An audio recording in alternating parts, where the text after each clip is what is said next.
Hello teacups, what's brewing? Welcome back. Thank you so much for being here. Got a few things to talk to you about today. Now, Foodie has been on a deleting spree. I wouldn't say overnight, but during today I didn't check in with her, so I've got quite a lot to catch up on. But it's not today that I necessarily want to talk to you about. Sorry, when I say today, I realize timelines are different for everybody. She's deleted basically all of her videos since the Allah stuff. So they're all gone from my notifications. So Foodie's been going off at Nada for the last couple of days now. They've been reintroduced into the conversation, which I think has been deliberate. And this is why I'm making this video right now, because I want to talk to you about work and visas and things like that, and how basically what Foodie is saying is complete hogwash and can't be anything else. And I wanted to make this video yesterday, but I didn't end up getting around to it. And now things are kicking off again.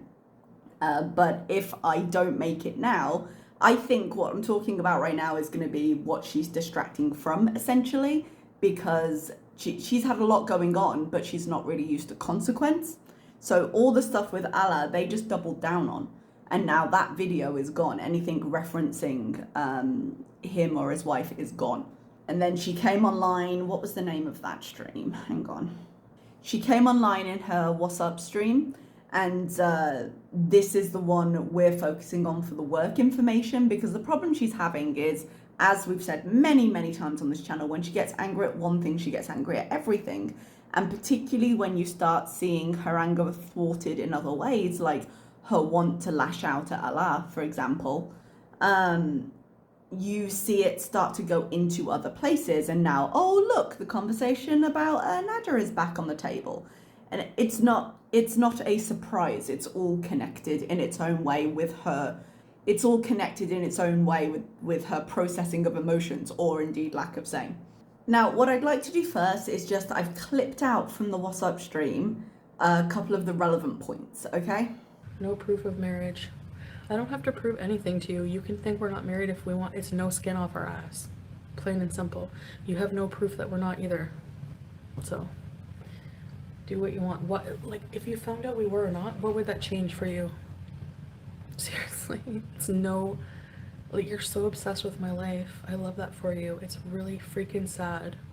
Now, in terms of whether her marriage is our business or not, at this point, as an audience member, I would say it is my business if she's married or not, simply because she's presented it. And I know we talk about that, well, you put it online, but in this case, she did not have to share personal things, and nobody has to share personal things online. But if you choose to, and then you continue to, and it turns out that it's all been a lie, people lying to me and the lies that they tell me are in fact my business, and are in fact the business of the audience you've lied to.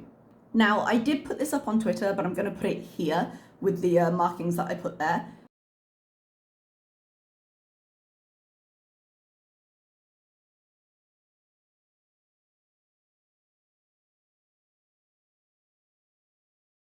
Basically, this screenshot, these two screenshots, come from a news article from like from February of 2022. So I was going to say this year, but last year. And basically, when the UAE made it legal for civil marriages to be upheld, there was a conversation about it in the Kuwaiti newspapers. And there was a really good article, as I say, that broke down what the rules were and why it was different from the UAE and why civil marriages couldn't be a thing. Now, I'm not going to spend too long on it because I've been harping on about how they're not married for a while now. But I just want to remind everybody what the requirements are, because they've been saying, they showed the rings. They've been saying since a couple of days after she got there that they're married. And she brought that up again in these clips. And in fact, what I'll do before we move on, I'll show you the rest of the clips from the What's Up stream. It's hard to believe you didn't have a wedding cake. A+. It's not a traditional wedding. Like, we just made it a legal thing, and very, very basic, but it wasn't very easy to do.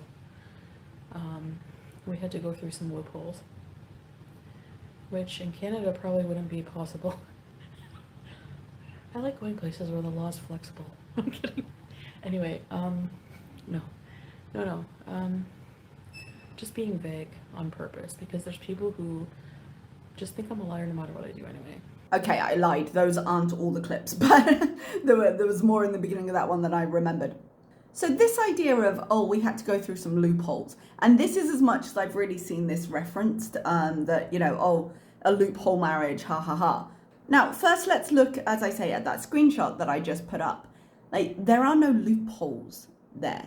You, in order to be married, you either have to go through the Islamic way of marriage, which Foodie could do as a non-Muslim woman, but you would have to do that there and get it officiated and go through all the steps for that, which they didn't do, they didn't have plans to do.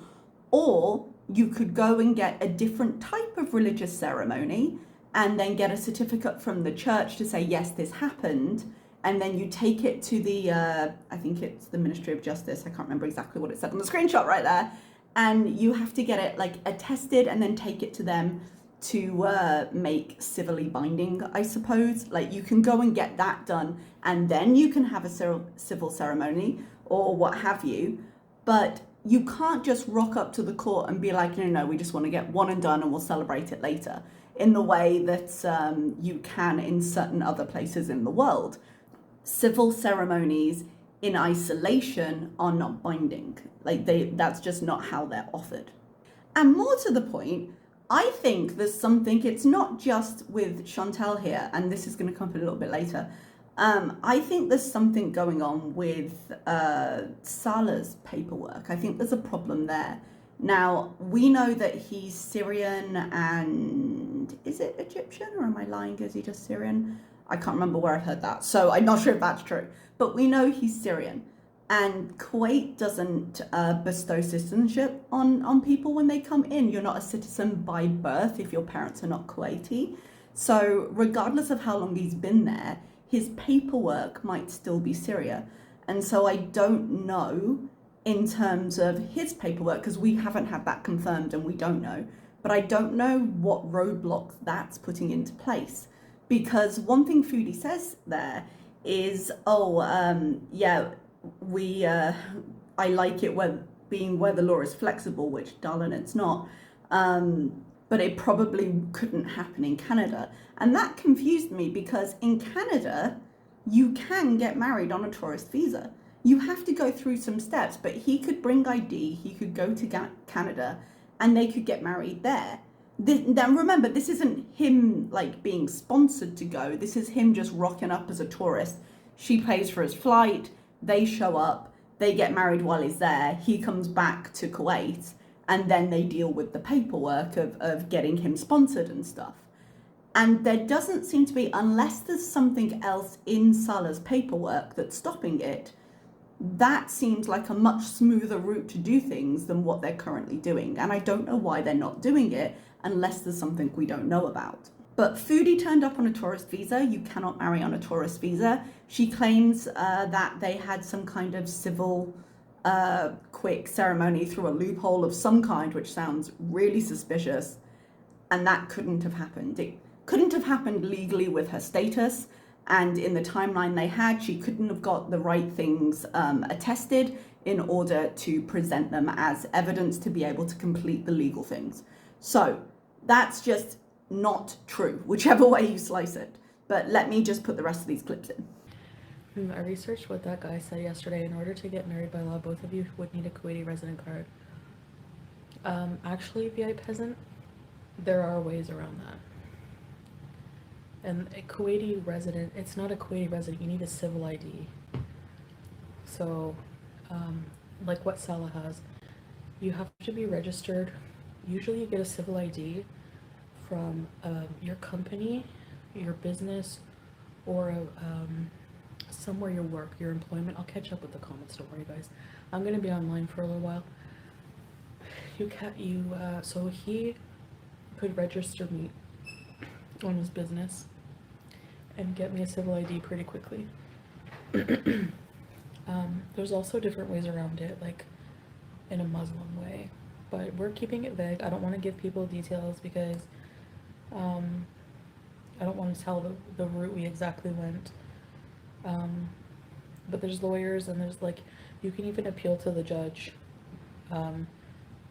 to marry you despite not having a civil ID. Like there's loopholes, VI peasant. But you are right, technically, yeah.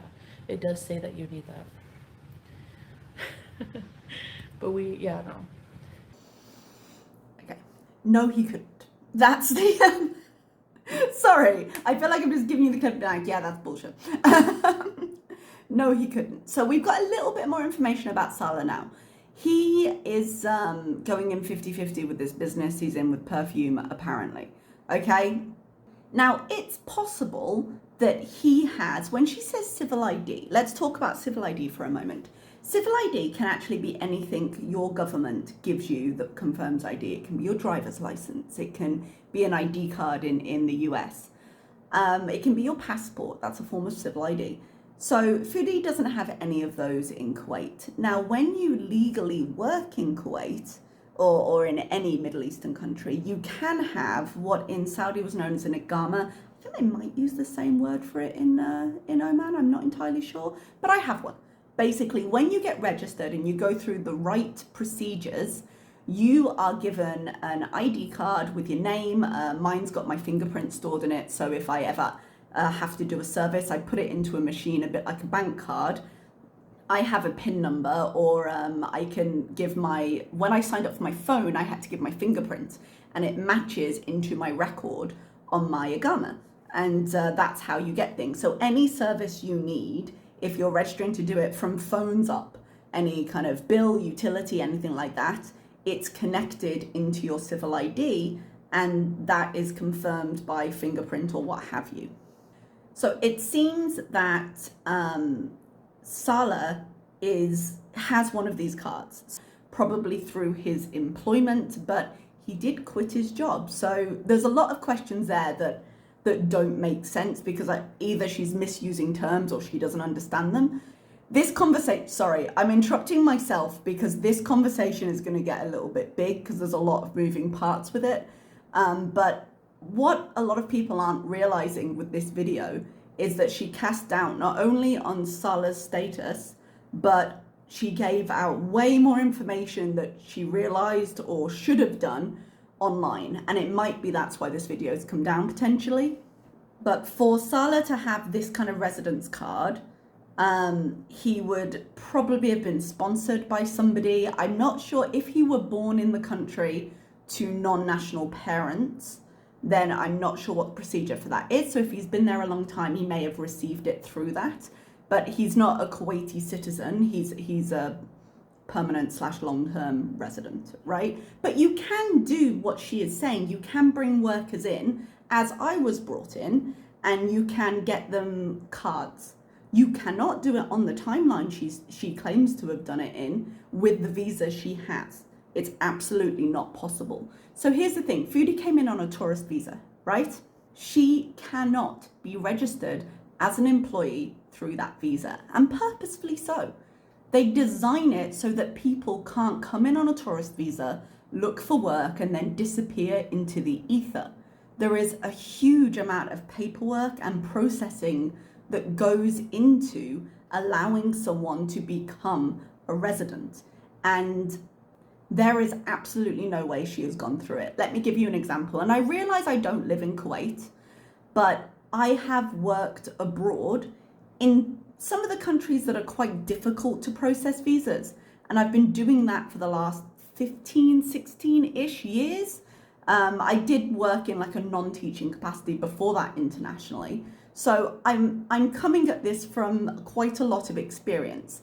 And something having been to so many countries on work visas has taught me are the things that tend to happen all the time, and the processes you can expect to go through all the time, especially in these countries. I've worked in China, I've worked in Saudi Arabia, so places that really do like their red tape. And there are some things you can expect at varying degrees of difficulty with every time you go in. So the thing with employment is that they sponsor you to be in the country. They are essentially responsible for your presence. So if anything happens, now that can have varying degrees of impact on your life. So for example, when I was in Saudi Arabia, I needed permission from my sponsor to be able to leave the country. So I would make an application. It was actually in my banking app. So you pay the Ministry of Interior a fee for, I can't remember exactly what the wording was, but it started with the word alien, which always made me laugh. So, because technically that's what I am. So you would transfer the money to them, and it came up, you know, like when you pay your bills online and there's some preloaded places you can send money to, all the government departments are preloaded in there. You send it to them, you send a screenshot of the transaction to the HR department of the school, and then the Ministry of Interior check in with the HR department. They send the request on, and HR have to press a button to say, yes, we allow her to do this, and then I get a message with my exit visa to allow me out of the country, which is always a little bit concerning because there are unscrupulous employers out there that can really take advantage of that, and then you're stuck. So it's something you do genuinely have to be careful of. I don't think in Kuwait she needs a sponsor. Well, she's not been sponsored anyway, so it's all irrelevant. But I don't think she would need permission to leave in that way. But in Saudi Arabia, you did. There was a point I was making with all that. Sorry, I got sidetracked. It's a very complicated process, and it's one that I've been very involved with in my life.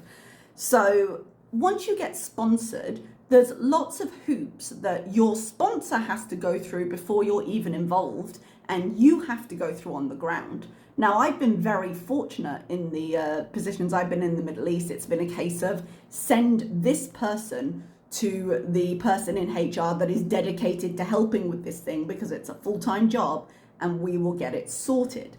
But the sponsor has to go to the government. The sponsor has to apply for a visa place to be given permission to hire foreigners. Because another thing that's been going on throughout the Middle East and was really starting to infringe on certain jobs is that a lot of places in the Middle East are currently in the process of limiting what international visitors can do in terms of work, what you can hire foreigners for. And there's a lot of industries now where you have to hire Saudis or you have to hire Omanis, and they won't give permission to bring workers in for. So when she says, well, they registered me as an employee real quick, it's not a quick process. And one of the things the sponsor has to do is pay a lot of money to the government in order to be allowed to do this. And you know, one thing governments are really good at, it's getting paid. You know, one thing they're really not patient with, you not paying them what's due. So when I say, like, it's not a small process, I have to tell my school here by the beginning of November of my last year of my contract. Bear in mind, we go to school in like August, September. I have to tell them by the beginning of November whether I'm going to renew my contract, because that is the timeline of how long it takes to interview, to hire, to start the visa process, and to get everything in place in order for them to arrive on time. It is easily a 6-month process. Like, it's ridiculous. So to be like, oh yeah, we just did it real quick. No, you didn't. Something very, very shady happened here, if anything happened at all, of course. In terms of the business, we know Morad has a business. We know that Salah is being cut into this business apparently 50-50. I imagine that's more an unofficial agreement between them than it is a legal one, but it's there for whatever reason. What job is she being hired to do in this company that allows them to register her as an employee? Tell me. I mean, I don't know how advanced the nationalization of different industries is in Kuwait, but when I left Saudi, my job was pretty safe because I'm an international teacher in an international program, but there were departments in the school that were being limited. So the arts department, the head of the arts department remained international, but the workers all had to be Saudi. And a law came through saying that the head of the school could not be an international person. It had to be a Saudi. So there was a little bit of changing in titles in the upper management for a while there. And it goes beyond, it's not just in the school. So there are different phases. And like I say, I don't know how advanced Kuwait is. saying, okay, everyone within this industry, everyone within retail, everybody within finance, everyone within engineering, like all of those, it starts to cut down and cut down. So the possibilities for foreign experts, I suppose, foreign specialists, become more limited. Foodie does not have a specialty. And to get a work permit at all, the bare minimum for a lot of places tends to be a degree and 2 years experience in education, because you're considered a specialist in your field. But what could she be a specialist of? Oh, I have a feeling that conversation could take a turn. Answers down below. Not the intention, I swear. I know it came out shady. What's her specialism with the government? So as I say, you can't convert the tourist visa. When I went into China, I went in on a certain type of visa that wasn't tourist. I think it was a business visa. I can't quite remember. Don't come at me. The reason you went in on that visa was because you would come in, you would go through the process of doing things like that Foodie hasn't mentioned, things like having your visa medical. Every place I have been in the last however many years have forced you to have a medical when you get there. And it's intense. Like it's a lot of stuff and you have to do it. When I got here, I went and got my medical. We went to, we got the results from that. We went to the government office. We had to come in and get all our details registered for the actual card. We had to have our fingerprints taken. We had to answer questions and things like that. And this is with help. I've got like someone from HR doing this. There's a reason when I was more involved with planning my own, like China and things, I used to pay to go and get my documents all attested and things, because when you bring documents to prove you're a specialist, which Foodie doesn't have and Foodie can't bring, in order to get your employment when you're applying before you go, you have to get all your documents attested. And if anyone's been with me a little bit longer, when I was moving between Saudi and Oman, I was making vlogs about this process because I was getting quite frustrated. So if you go to my Milk Tea Chill channel, I have a few vlogs there where I'm a little bit stressed and explaining that process. Now, does this mean that illegal workers don't exist? No, of course it doesn't. Illegal workers and the illegal workforce exist in every country there is. They come in, they do the job, they get paid under the table, and they never do anything to try and make waves. They never do anything that causes people to question their legal status until like the building gets raided or whatever. And there are definitely landlords and companies and people out there that will grease the right wheels, will pay you in cash and will ask no questions in order to get paid and to make money. It's ridiculous to think otherwise, but Foodie's not saying that. This isn't Foodie came in on a tourist visa and now wants a job and they're just kind of saying, okay, you know, giving her a wink and not looking. This is Foodie saying she got a civil ID. It's impossible. It's impossible. Let me just really clear. There's no way it can't happen. And I really hope for the sake of Salah's friend, because the only business we've heard of is the one that Salah's involved with, I really hope for the sake of her friend that that doesn't have further reaching impact, which is why I think this video has come down.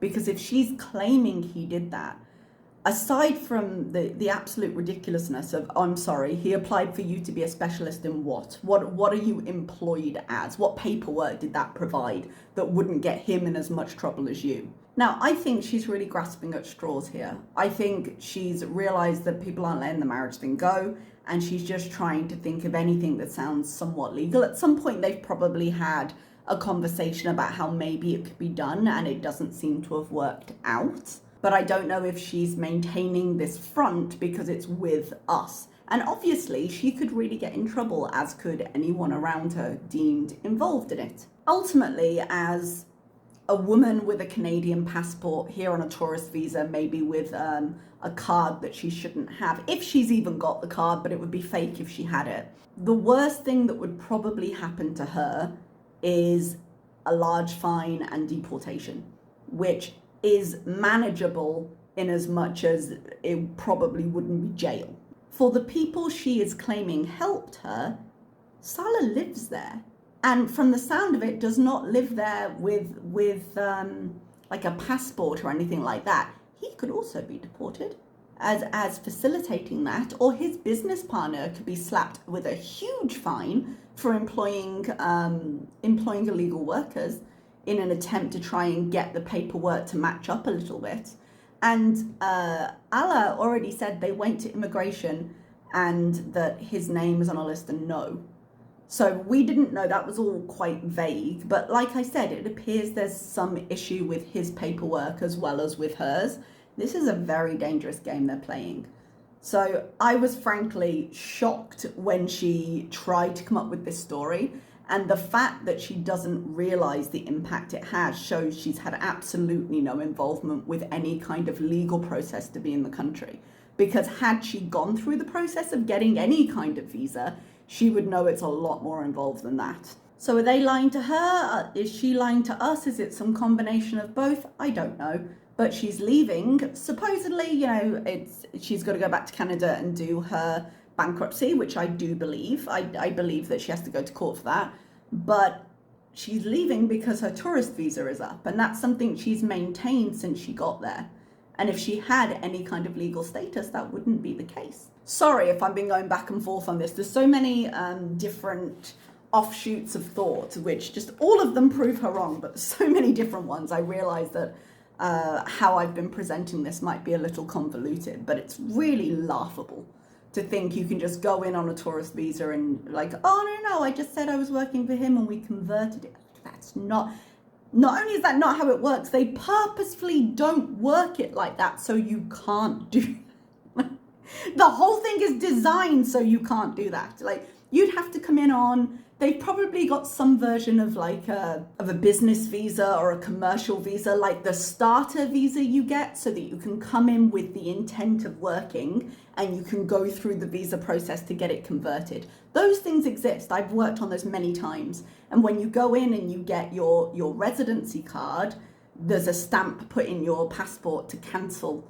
the one you initially came in on because you get moved over. This idea that there are lawyers involved, bullshit. You do need, when you're applying for real and you're getting like copies done and things are tested, you do sometimes need to go and get things notarized to say, no, these are correct copies, please attest them.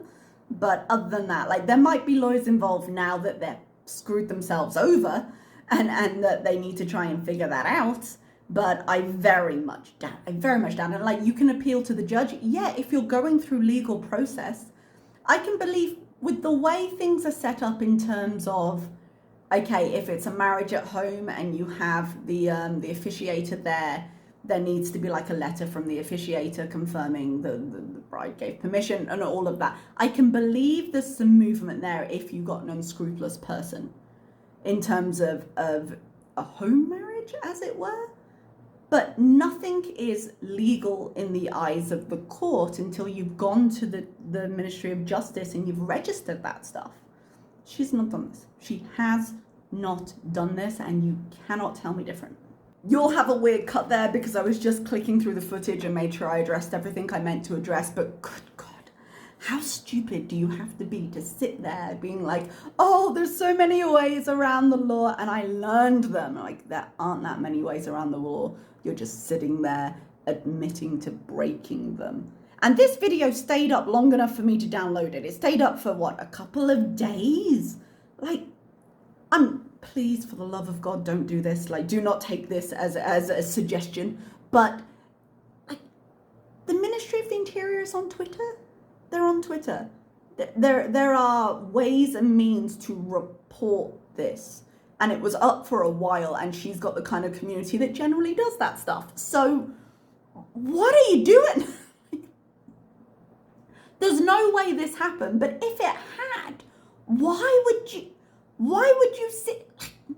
God, she's the human embodiment of shooting yourself in the foot. She just can't resist it. No, guys, I'm really much smarter than you. Look, I did these things, but you're not smart enough to keep your goddamn mouth shut in anything in your life ever. My God. All right, I'm getting I'm getting involved. God, guys, it is a complicated situation, so I can see why if you were trying to fake it, you might say certain things, but the more she says, the more it opens her up for being disproved, because there is a very specific set of things you have to do to get into a country legally, and I've done them. I've done them many times. This is just absolute fantasy. Let's move on a tiny bit. There was quite a lot of tea today, but I haven't caught up with today very much. I know she's been raging about Nada. There were a lot of community posts. I've only seen one at this point, and that was about Pete. So I'm going to talk about that in a second. But before we do, I don't believe at this moment, after she goes back to Canada, that Salah is going to remain in the picture. How long he stays in the picture afterwards, I'm not sure. But she has to leave, right? And I think this is one of the reasons she's also still raging at Nada. Mentally, she is beginning to disengage from Kuwait because her leaving time is and she's beginning to re-engage with Canada. And so I think this talking point is going to continue to be a thing. Yes, she has to go do a bankruptcy. I don't know how that's going to go in terms of it being discharged, because her taxes are such a question mark.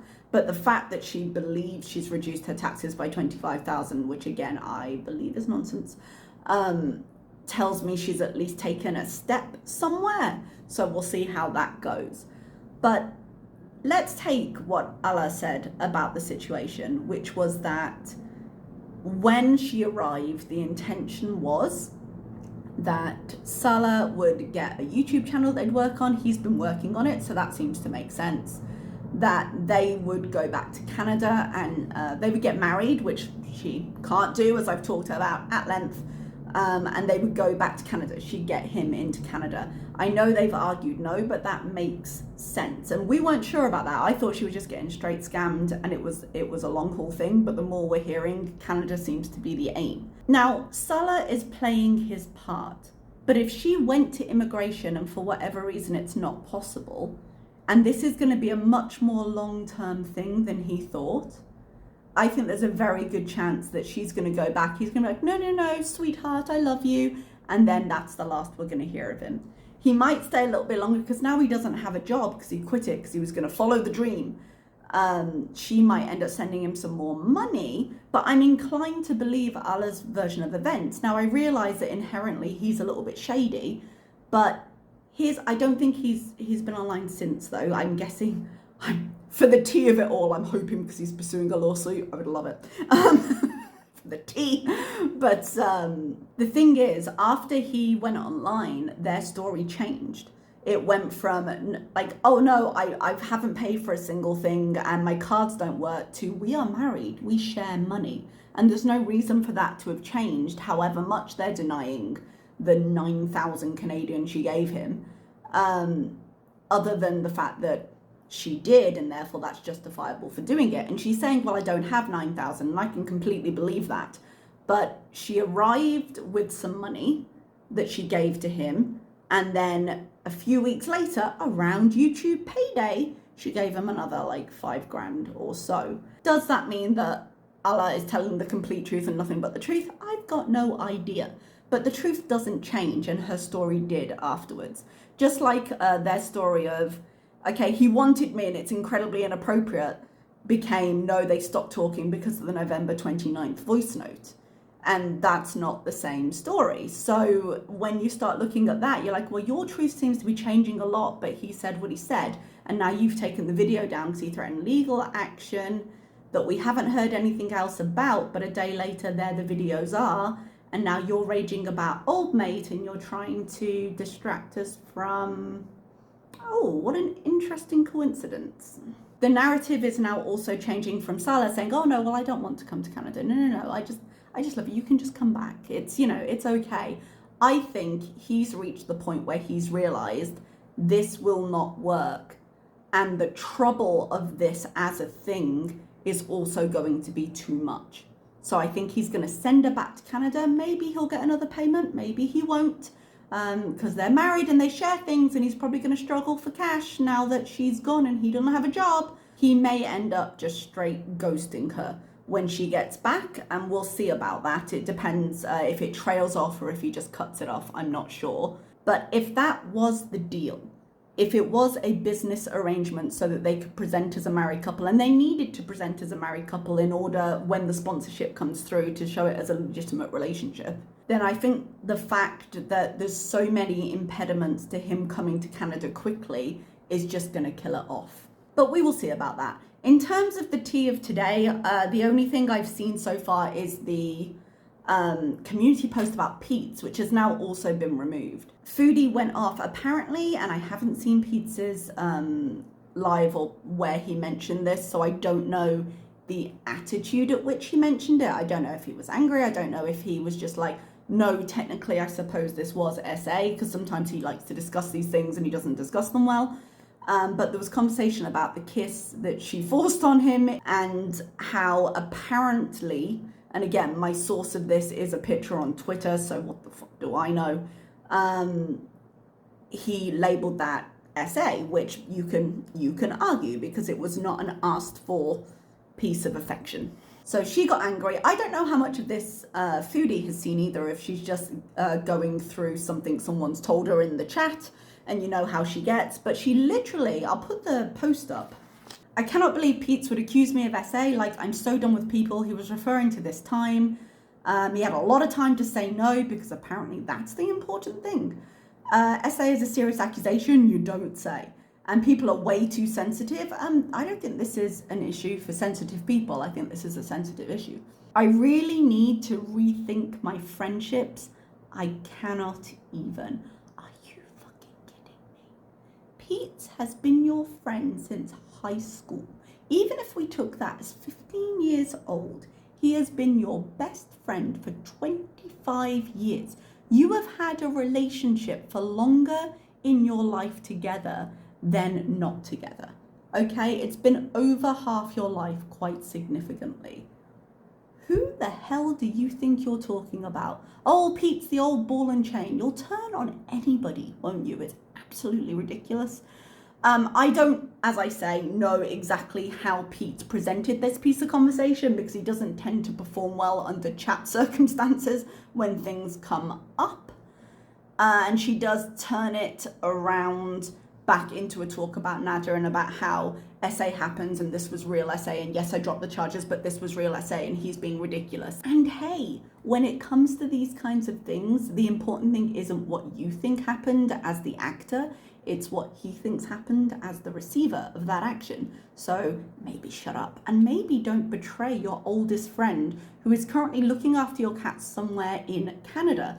This is why I need to go and find, and it's probably down, but I need to go and find the circumstances under which this was discussed, because that's an interesting thread for future, because she's coming back soon and all of this needs to come to a head. And I don't know if it's just Pete. This is kind of what I hope, even though I kind of don't wish this on anyone. I kind of hope that this is all coming to a head because he's been worried about what's going on with the apartment, and finally there is going to be some kind of argument or some kind of fight or some kind of resolution even to that situation where Pete just breaks free and realizes that he cannot rely on this and he needs to do something about it. You know, now I don't think accusations of SA should work into that. I think they're separate issues. But I think, as with most people, all things kind of churn in your head and everything becomes connected with everything else. Well, it certainly seems to be the case with Foodie, and I could see it also being the case with Pete's. So that's one to keep an eye on, exactly what's going on with the apartment, because Peter's name is on the lease, but he's got no power there, really. I would love for him to just pack up and go. Take the cats if you want to, but just pack it up, leave her paying for it, and go to a little place of your own. And just be independent from her and out from under any kind of manipulation there. Because so long as she holds the purse strings, she'll tug at them. And if she doesn't have that power, it forces her to behave in a different way, because she doesn't have that to hold over him. And it's a worrying thing and it's a hard thing for him, but I think he'd be so much better off with it.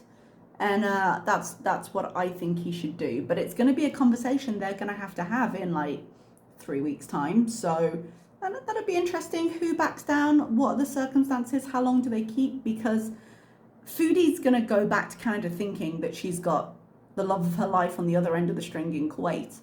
And if he doesn't get back to her, or if that tails off really quickly, how much damage is she going to do to her life in Canada before she realizes the life in Kuwait is not going to sustain her when she goes back in terms of closing things down? Because remember, Salah sold his car. He was expecting to move up and go.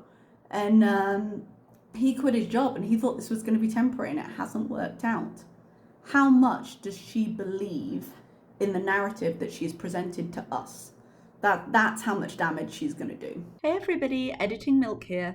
So Pete apparently did have a response to the essay allegation, and I'm going to put it up on screen for you. A lot more loyal to her than she was to him. And for me, if I were in this position, I'd want to have a conversation as to why Chantal would so quickly turn on her friend of 25 years and believe what people have told her he said. As I say, I don't know what the source for this information was, if her chat was just trying to rile her, but clearly she's not as invested in the friendship, her longest term friendship that we've seen, as he is. But I'll leave this here and we'll get back to me. All right, everybody, I realised that there were lots of other things going on today, but I really did want to talk about the visas and the ridiculousness of what she's saying. And as I say, it's down, so maybe someone else has also seen it and has told her, hey, now. Just snipping off those friendships Salah has. You've snipped off Allah, you've snipped off, well, I guess Murad would have been involved in that conversation. We'll see. Okay, everyone, I'm going to let you go. Bye.